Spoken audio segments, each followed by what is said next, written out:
All right, Sunday morning. I don't need these glasses. I can't see shit, so once in a while one of the little busters will come on here and talking a little referring to their psychological or intellectual profile.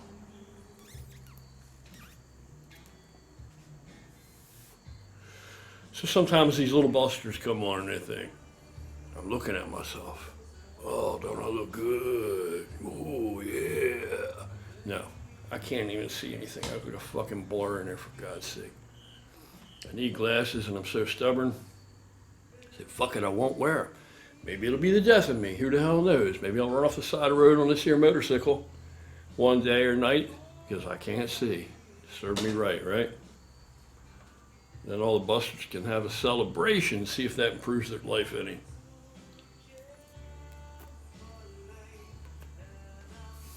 So, we're talking graveyard humor and grief. Graveyard humor and grief. And grief, you know, a good brother, Brother Tommy. Now, I don't know, if you've been around a while, then, you know, you've been a gorilla for a while, you know who Brother Tommy is. I'll refresh your memory. A few years ago, Brother Tommy contacted me and said that something in what I had to say had inspired him, and he got his ass on a treadmill and he dropped like 30 pounds or something like that, around that, pretty quickly. Okay, it's awesome, right? But Brother Tommy has a neurological condition that affects his legs, and he doesn't really have the same use of his legs as he would otherwise without this condition. So he sent me a video clip, and in the video clip he was on this treadmill. He had those walkers that are braces that come up on your forearms, one on each one, kind of like almost like a crutch thing, but it's, you know, you slide your hands through it, braces around your forearms. And he was on a treadmill with those things, man, getting it done. And he had always had this goal, or this dream, or this vision, or this fantasy, that he was going to climb this mountain near where he lived. And there's more or less a trail going up this mountain, but you're still climbing up this mountain. You still are going up at grade, right? And he didn't, you know, he didn't stop it at the treadmill. That was a big success. Once he got past that and he lost that weight, he went up that mountain. His brother went with him. He went up that mountain. He camped up there overnight, came back down the next day. And he made a really big inspirational video about it. It's beautiful, awesome. I referred everybody to it. I shared it with everybody. But you know, those kinds of videos and this video and things like that, they don't really do that well. Now, if I decide to do an arm workout out here in the garage or something, that son of a bitch will get 30,000 views in a month, you know. But if I talk about something positive or spiritual, or just anything that has any kind of reference to just becoming a better person, just to try to be a fucking decent person, it doesn't really sell, you know. And again, you know what I'm going to say. The guy that burns the barn down becomes more infamous than the guy that carries the lambs out to safety becomes famous. That's just the world and the society we live in, the devil's playground.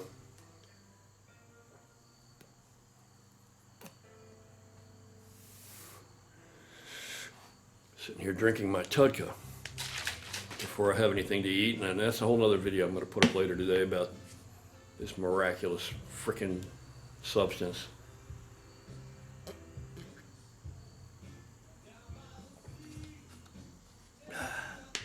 Delicious as it isn't. Anyway, so out of the blue, Haven't heard from this brother in years. I get an email from him. I open it up, I see it yesterday. I don't look at my email every day. You know, I get behind. I have a life. I'm not an interweb guy. I'm not. So I do not have a smartphone. I do not want one. And I'm not all connected on the internet like that, you know. I am in as much as I need to pay my bills and, you know, shit like that is convenient. Anyway. But I'm one of the lesser plugged in guys. So I was really excited to see that. He had emailed me and I opened it and looked at it. So now he's written a book. And I already have, all he wanted to do was send me a copy. He said he owed me a debt of thanks and he still feels thankful and he wants to share, I guess, the summation or what he has congealed together to share what he's experienced and his observations, what he's learned in related regard. So I already know that it's going to be extremely inspirational and good wisdom, good stuff. So I'm already going to recommend it, and I'll do a separate video about that because I'm completely unprepared. I didn't write any of this information down, right? It's just on a whim, off the top of my head. But he had mentioned to me that one of the things he feels is a topic that we all have experience with, and we all know about, and it's touched us all, but we don't talk about it enough, is grief. And that like clicked on a light in my head. I was like, yeah, no doubt. We know what grief is. There's no question about that. We know what grief is. Grief as a phenomenon, as an experience. Dealing with it, coping with it, you know. Absorbing it, whatever. However you metabolize it. We all know what grief is, and the older you get, man, your perspective really seems to change or sharpen. The focus changes, I guess, when you realize that everybody's dying. By the time you get to be my age, and some of you cats are older than me, a lot of you cats are younger than me, by the time you get to be my age, you know, you've seen a lot of death. A lot of death in all types of forms, all around you. You've seen people younger than you that, quite frankly, you look at what happened to them and they're gone and you say, Jesus Christ, you know, why am I still here and this person's gone? Yeah, but a lot is out there that's not for us to know right now, you know. But anyway, grief is something we all know what that is, and we all live with that every day. There are things that happen in our lives that you never forget. You never just nonchalantly graze past and over. That is always with you. And you carry more and more of these things as you get older. They're on you. I'm not saying you let it drag you down. I'm not saying you let it torment you, torture you, but I'm saying it's present. It's ever present, and it could, if you so indulged it. If you wanted to get down on everything, you could. You could get down on yourself, you could get down on the world and life because you have enough stuff, you have enough things you've lived through and seen to reference.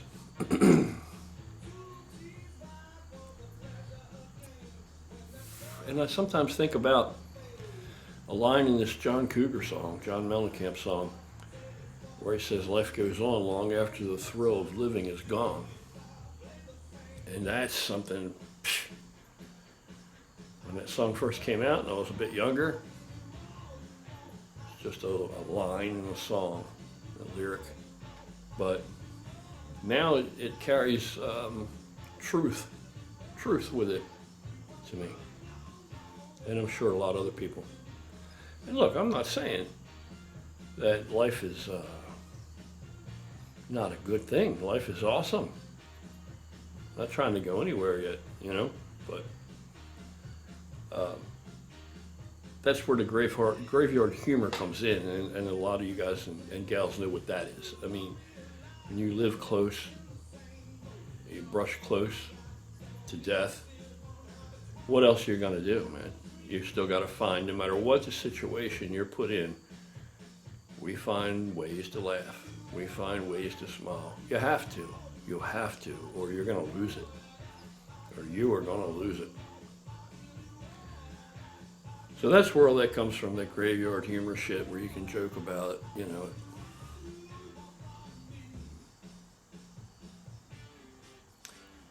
But,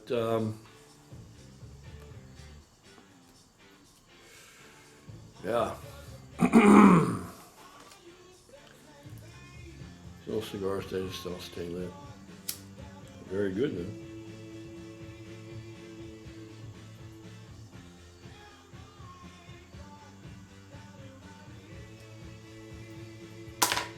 Yeah, I'd have it around here. I could actually get it, but I'm too damn lazy. I don't feel like walking back there and picking it up because I really don't think you want to see it that badly. But I have made decals. One of the decals was I was going to put it on my bike on the gas tank as a reminder to me when I got on the bike every day I would see it. And it is of that class of sentiments that in the Latin they title or they call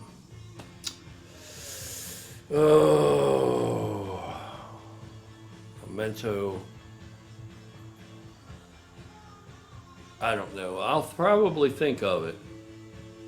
And I'm sure you guys can figure it out, but it's a reminder that death is always near. Death is always a possibility. Death is eventually a certainty. But I'm not being morbid. But it said on it, the one that I wanted, the phrase that I like is, shake thy dust from thy bones and arise. You know, that you're not dead yet. Just a reminder of that. Just a reminder. Because life goes on long after the thrill of living is gone. So sometimes, some of us maybe need to remind ourselves, well, not dead yet. You know, still got life, so let's live.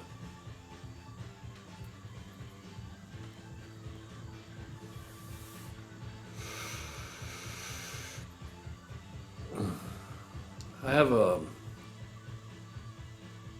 couple close brothers that one brother, he's trying to find his way. He's had a lot of changes in his life recently, and they are changes that, from my perspective, are definitely for the better, going to make him stronger, going to make him freer, liberate him, but it still change is difficult. And he hasn't maybe gotten to that side of it yet. So for him, he thinks his life sucks. So I'm hoping he's going to find his way. And I have another brother that I'm very connected to. We'll call him Brother Bill. And Brother Bill is in his second battle with cancer. So he's fighting cancer. He's not doing so well. Financially, it's just been devastating for him, you know. I haven't seen him. I have contact with him again now, but I haven't seen him for years. But we used to be running partners, like hardcore, serious shit. And back in the wild days, back in the young days, back in the all or nothing days. But I would assume by now he's seen a lot of death, and I don't know how much family he has still alive. But he's not doing so well. You know, he's worried he's going to lose his home, he's going to lose his house, because he can't make the payments, he can't work. He's worried that he's going to lose his bike. He's had a number of bikes, had a few bikes.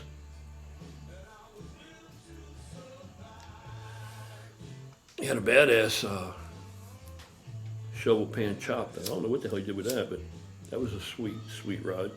Rigid frame. But now he's got, I don't know if he's got a Road Glide or he's got a bagger. It's nice, very tasteful.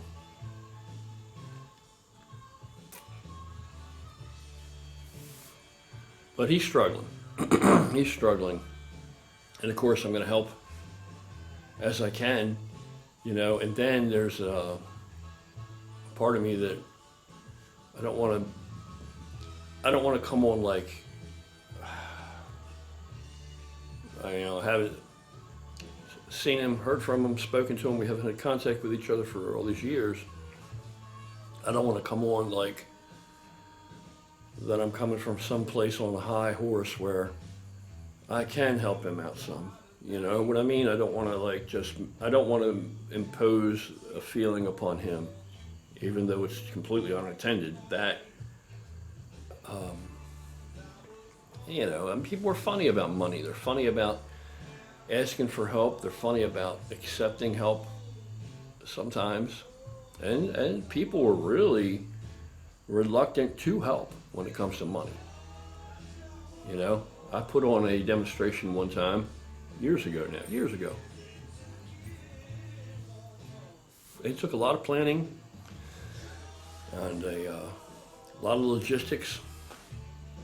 But we ended up getting a nice flatbed trailer that was set up for us, take it to location at this fair, set up, leveled, all that jazz. You know, all donations, all people just chipping in and helping out for a good cause.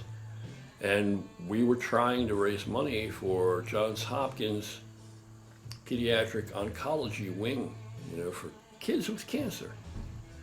And Hopkins gave me 2 big boxes of these wristbands. I've talked about this before. They just said that you helped, or, you know, whatever. That said Johns Hopkins and all this stuff. And they told me when I spoke with them over the phone, I was all gung-ho and excited. We're going to raise all kind of money. I'm going to put on a hell of a show. I got my brother Tommy there, who's going to do old-fashioned strongman feats of strength. He rolls up frying pans, one inside another even, and he does all these feats of strength. Blows up hot water bottles and does all this kind of shit, right? All kind of strongman lifts. Strong guy, always been. Big guy, strong guy. Good guy.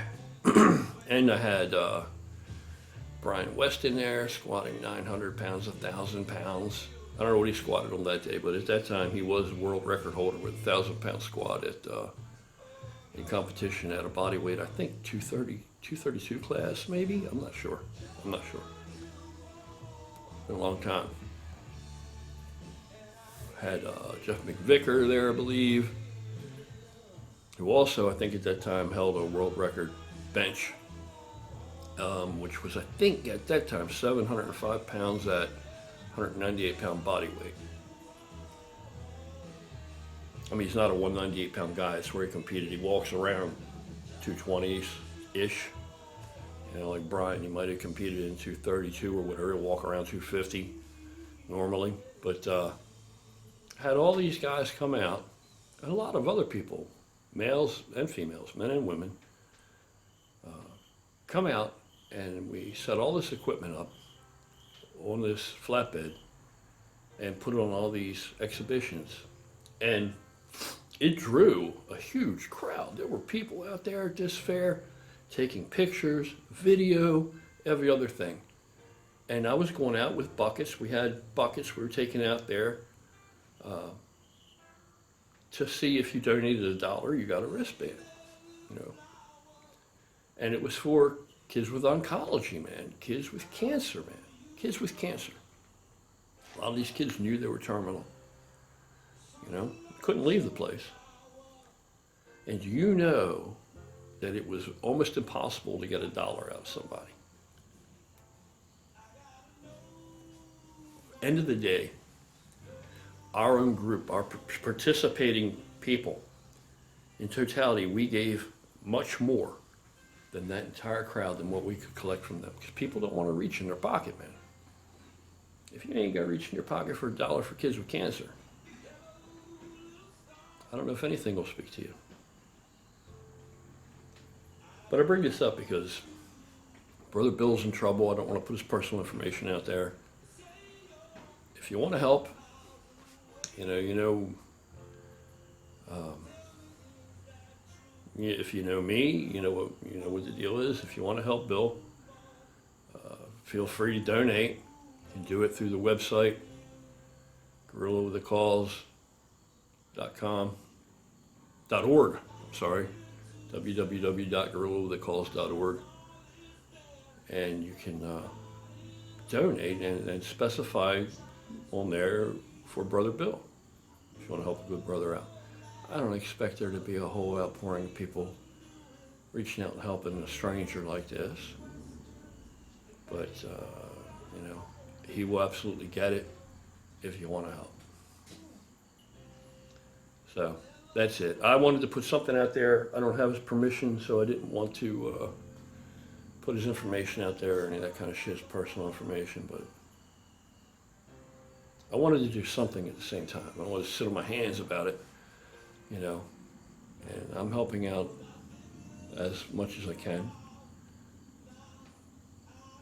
So that's it for that. I'll be back. I got some better shit to talk about that's more uplifting, I think, that's a bit more cheerful on the brighter side of things on this beautiful, beautiful early autumn Sunday. But for now, you guys take care. Hope you had an awesome weekend so far. Don't let the day get away from you. Go out, have some fun, enjoy the weather. If the weather is such of that which you can go out and enjoy today wherever you are. And I'll talk to you later.